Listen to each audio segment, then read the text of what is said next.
Assalamualaikum warahmatullahi wabarakatuh. Bismillahirrahmanirrahim. Alhamdulillah alladzi hadana lidinil Islam. Wassalatu wassalamu ala sayyidina Muhammad wa ala alihi wa ashabihi barakatuh kiram amma ba'du.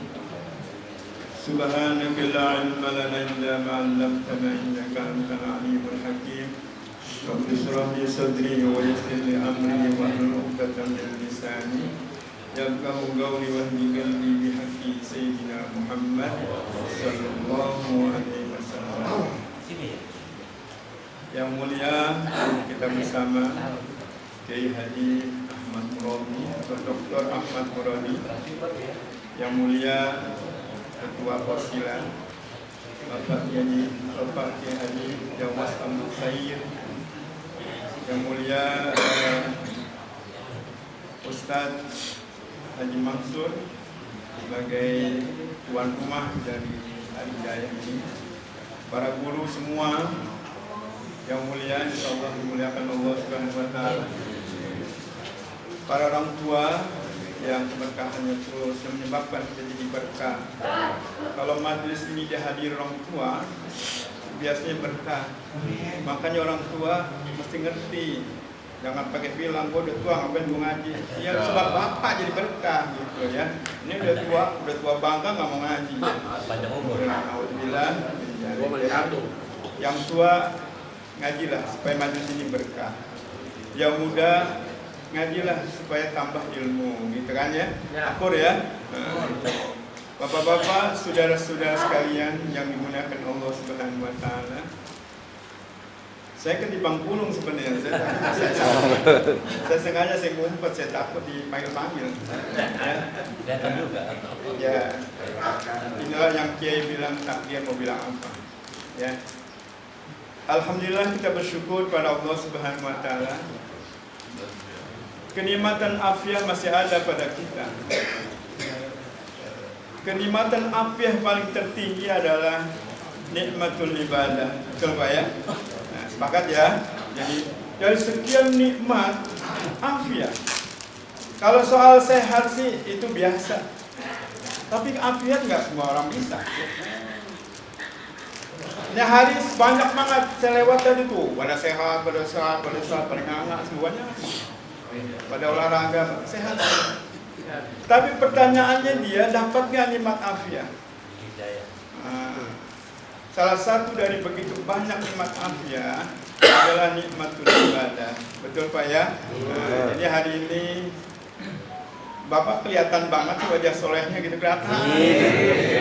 Saya nggak ngelihat Bapak wajahnya kusut, nggak ada. Cakep semua. Mudah-mudahan inilah kesaksian kita di surga. Amin. Saya nggak bakal bohong saya. Wajah kayak gini masuk surga, pokoknya surga. Yang jelek, yang maupun semua surga lah. Amin. Nah, ini apa? Min asril ibadah, karena dari bekas ibadah Bapak yang bersungguh-sungguh. Bayangkan, yang paling enak tuh bangun jam 8 pagi. Duit banyak. Ya elah, bini cakep tuh. Tapi nggak begitu. Dua lagi. Soal jumlah berapa terserah deh, yang paling cakep gitu ya. Tapi nggak begitu. Pandangan Tuhan nggak begitu. Orang yang paling bahagia itu yang dipotong nikmat dunianya.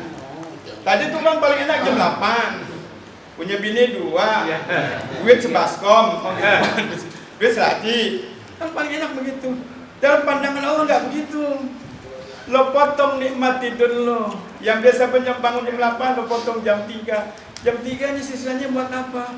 Oh ya Allah, mau minal laili fatahajjat bihi nafilatallah. Emang nggak mau dekat-dekat pada Allah Subhanahu wa taala. Nah, gitu maksudnya. Termasuk Bapak yang ada di dalamnya. Gitu kan tadi Bapak tahajud ya. Tahajud, witir ya. Bapak nangis ya. Nah, nggak apa-apa Pak, nggak mau sama lu. Nangis saja. Kalau bini kita lihatnya diintip, apa sih abang tuh bang nangis aja, apa belum bayar kontrakan? Ya, enggak.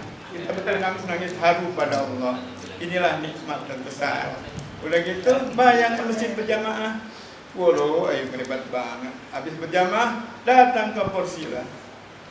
Gak ada nilai ganjaran yang lebih besar dari gak ada, Pak. Bapak menunjukkan amal mana yang bisa menandingi yang kita lakukan ini. Coba. Gak ada, Pak. Tahajudnya ya mulia. Sembahyang witirnya ya mulia. Sembahyang sunah fajarnya khairun minad dunya wa ma fiha. Oh ya Allah.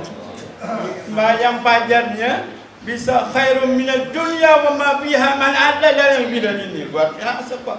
Tunjukin ke saya kalau ada amal lebih hebat dari ini mana? Gak ada, Pak. Bayang subuh berjamaah. Ya Allah, dalam pandangan Allah Bapak kelihatannya 2 rakaat, tapi dalam pandangan Allah kullu dari mulai dari terbenam matahari sampai terbit matahari dianggap ibadah oleh Allah Subhanahu wa taala. Mana ada, Pak, orang yang ibadah begitu? Dari mulai maghrib sampai subuh ibadah enggak berhenti-berhenti, mana ada? Tarawih aja kita tanya imamnya. Pak, makanya ini yang saya katakan, kita telah mendapatkan nikmat afiah yang luar biasa. Bapak juga kan enggak ada yang cepetan nggak Porsila, gue mau kemana? Enggak kan? Enggak, ikhlas. Insya Allah enggak. Ya, tadi juga dikasih nasi uduk dibungkus, mau dinampan, pokoknya gue terima aja dah. Daripada gue kagak dikasih. Bukan itu, Pak, masalahnya bukan kita celamitan, bukan, Pak. Nasinya kita bawa, keberkahannya ke bawah ke rumah. Dimakan membini kita, dimakan mana kita, nyalakan cucu kita. Pembantu kita nanya, bos makan apa? Lo mau nih berkah? Tuh. Begitu maksudnya, Pak. Bukan masuk ngarahin ke sono. Bukan masuk pelit, bukan. Biar berkah. Daripada Bapak makan di sini, makan nasi kubuli, kambing paha, kita cerita ke bini, Bang nggak mau makan, gue habis makan cintain, mandi rodok gue dibagi tuh. Hilang berkahnya, Pak. Tapi kalau kita bawa, ya Allah, ya nasi uduknya berapa butir juga jadi berkah. Nah itu yang pertama kita syukuri nikmat afiah yang Allah masih ada pada kita, ya Pak ya. Nikmatul ibadah, ya Allah. Bapak Saudara, ada kalimat yang terakhir dari Pak Ustadz Mansur tadi. Emang nggak mau surga? Tadi dengar ya? Iya, yang antum nggak tahu kalau surga mah. Ya, emang nggak mau surga? Nah, saya ingat tuh hadis Nabi. Kata ya riwayat Imam Khatib nih dari sanadnya di Abdullah bin Umar.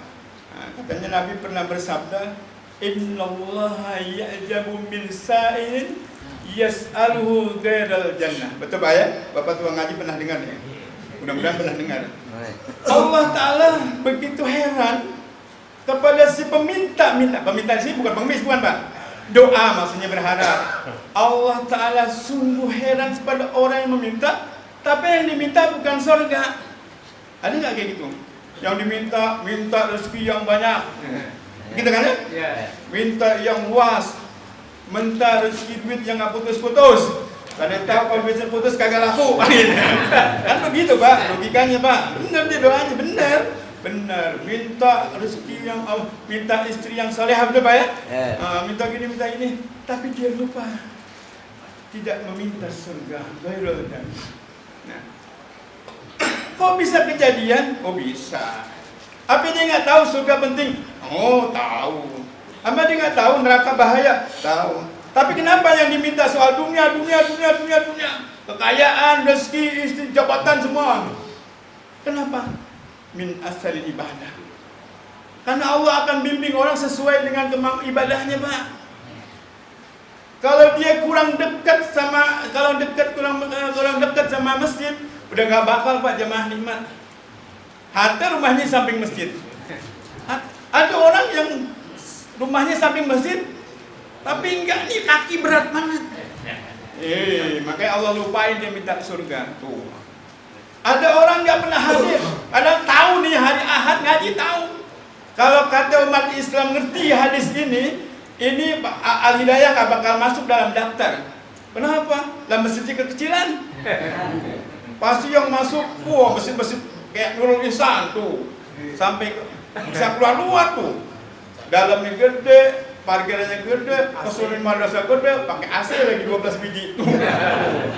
Nggak muat juga ke matahari tuh.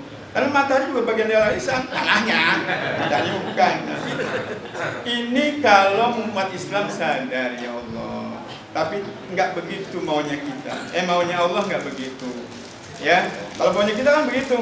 Kenapa sih umat Islam sekecamatan? Jangan sekecamatan, se-RW aja deh. Kalau se-RW, kalau dia paham hadis ini, nggak muat Pak, nggak muat. Apalagi ini sekecamatan, Adresan Mansur dua kecamatan, ya Allah. Ini kalau ada pengajian seperti ini, yang repot, ini jalan apa namanya? Kampret. Jalan sosial. Ini kalau kata orang semua paham tentang pengajian, tentang apa yang saya sebutkan tadi, hari Minggu ini warga sini bisa bikin repot. Dia nggak bisa keluar, mampet. Mau olahraga gagal lu. Mau olahraga jam 2 lu jalan. Kenapa? Sebab jam 4 umat terbaik sudah datang tuh. Ternyata umat terbaiknya cuma segini, Pak. Tapi nggak apa-apa, Pak. Inilah pilihan Allah. Betul, Pak? Kan Bapak senang kan? Tenang lah, nggak ada. Gue nyesel ngaji, nasi uduk doang, enggak ya. Demi Allah enggak dikasih juga nggak apa-apa ya. Tapi kebangetan aja. Kebangetan aja udah nggak dikasih juga. Ya kita bukan minta, tetapi keberkahan yang kita harapkan, gitu Pak ya. Jadi ada orang-orang yang tidak meminta surga dalam doanya. Kenapa? Karena pengaruh dari perilaku hidupnya, perilaku spiritualnya. Kalau dia memang ibadahnya nggak serius, surga nggak ketemu tuh dalam doanya. Saya ulangi nih, orang yang ibadah nggak serius, berarti nggak serius membawa surga. Itu dalam doanya nggak kebaca tuh, nggak kebaca. Kalau bapak orang takut surga, orang takut neraka, maunya surga, pasti yang diminta surga. Pak ya.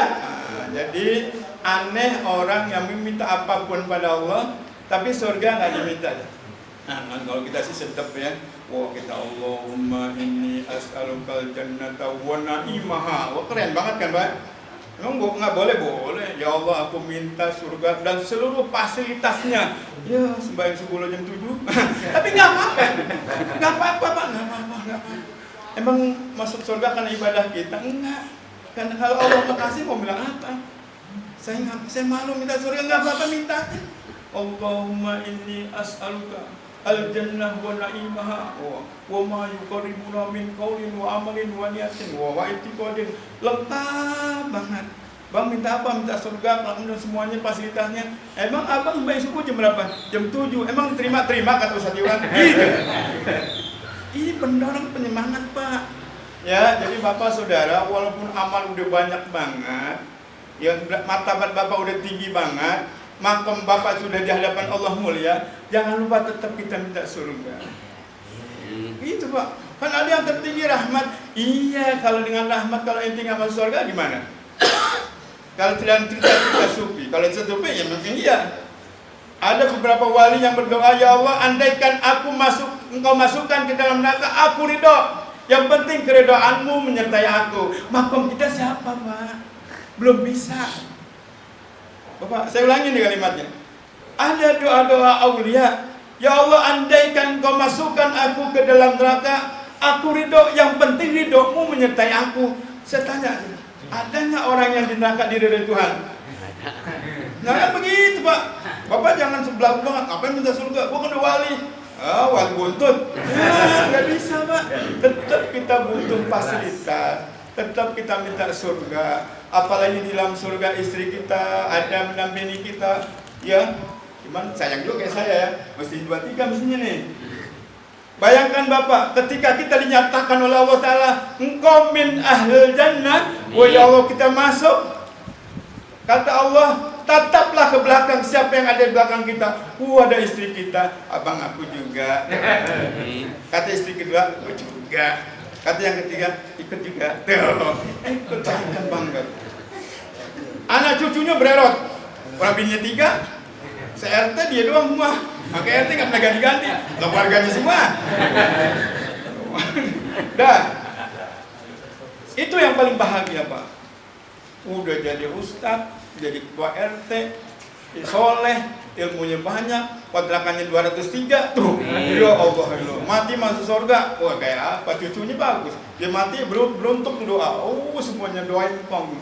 Itu yang paling bahagia Pak. Tapi orang yang paling nyesel nanti di akhirat, ketika ia dinyatakan surga, pas nengok nggak ada orang. Tengok belakang, lah nggak ada orang. Kata malaikat, bini lu mana? Loh, diliwat. Bini lu nyangsang. No. Sedih banget. Anak-anak dipanggang. Ya Allah. Gak nikmat, Pak.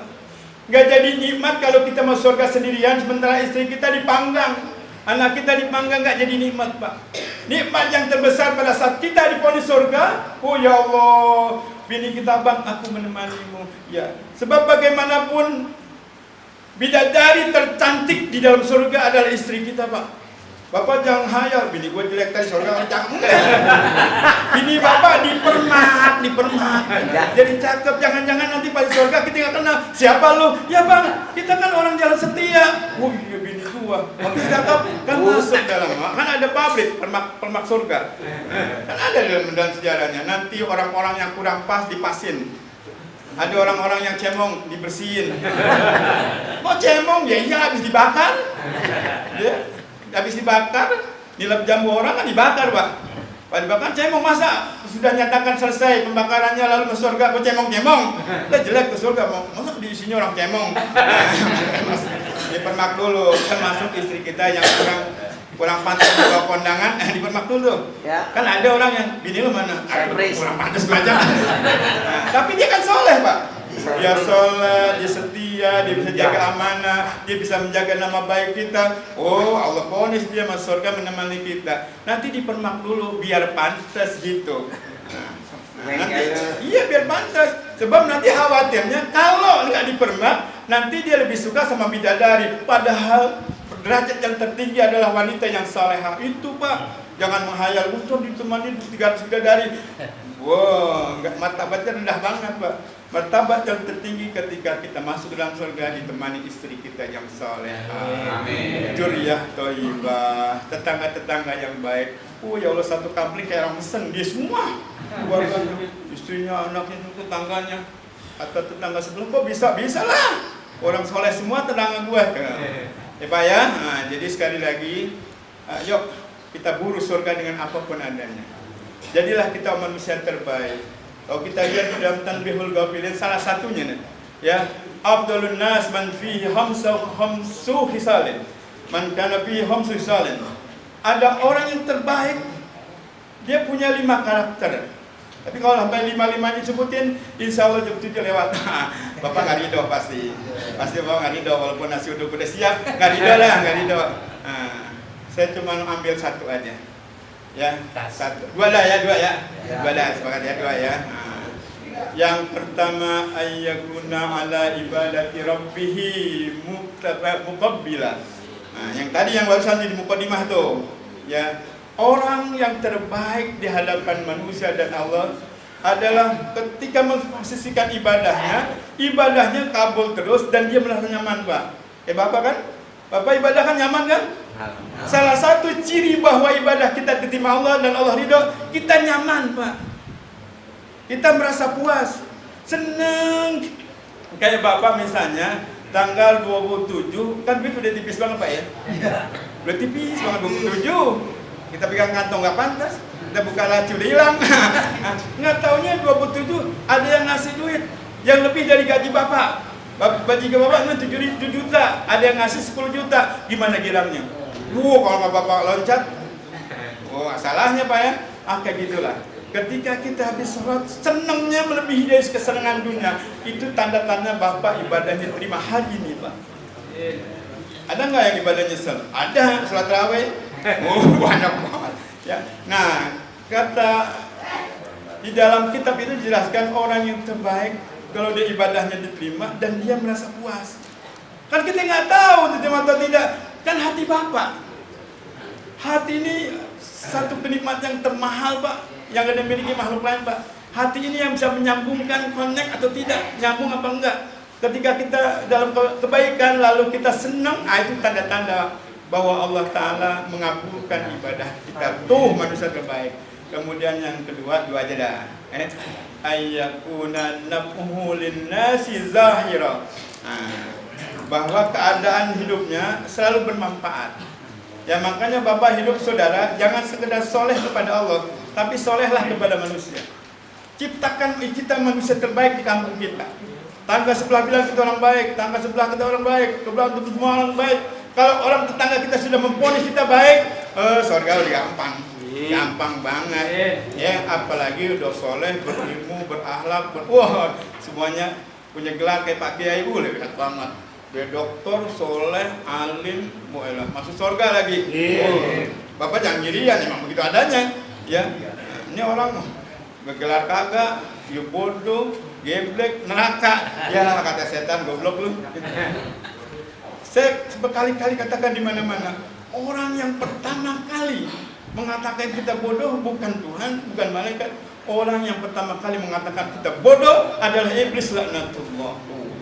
Pada saat kita masuk ke dalam neraka, goblok banget sih. Kenapa lu bisa masuk neraka? Amal gua kurang. Kan ada pengajian yang ngingetin, gua nggak ngaji. Segen datangnya. Segen datangnya. Lo kan mau masuk surga? Orang ngajak sedekah, mukanya ke belakang. Makanya kalau naruh duit di belakang depan, Pak. Kalau di belakang kita lupa duit kita, taruh di depan, Pak. Jadi kalau sedekah, wah mana? Taruh di depan. Sedekah, entar dulu dah. Udah amat dah kakak deh. Ya. Bapak Saudara, tidak berpanjang kalam sesuai dengan janji saya tidak akan melebihi dari jam 7. Nah, ini jam 7 kurang, alhamdulillah ya. Mudah-mudahan Bapak Saudara bisa memahami apa yang diterangkan oleh Pak Kiai guru kita. Hebat nih, pengajian kita udah hebat, sudah berbicara masalah perbedaan pendapat. Ini kan jarang, Pak. Kenapa nggak baca Fatihah? Kenapa baca Fatihah? Apakah Fatihah bagian dari surah Fatihah? Apakah baca Bismillah sirrul jahar? Ini kan pengajian yang udah level tinggi, Pak. Ya, udah level tinggi namanya mukarranahnya, madzhab. Ini kan udah perbandingan mazhab, Pak. Ya, belum tentu Bapak kalau di rumah dapat ini, belum tentu, Pak. Buka YouTube, ngomel mulu orang. Coba Bapak buka YouTube. Ngomel mulu. Sama orang bidah mulu. Kita bosan mau banting aja kalau HP gue jelek tuh. Gue cakep. Itu saja barangkali Bapak, Saudara yang saya sampaikan. Mudah-mudahan ini jadi nasihat buat saya. Amin. Nasihat buat Bapak, makin hari kita makin baik. Mudah-mudahan kita senang ditempatkan tempat yang baik, Pak ya. Saya senang, Bapak senang, semua para ulama. Oh ya Allah, ini kan orang-orang terbaik semua, Pak ya. Nah, mudah-mudahan kita pun berakhir dalam keadaan baik. Amin. Husnul khatimah. Afwan hadanallahu wa iyyakum ajmain. Assalamualaikum warahmatullahi wabarakatuh.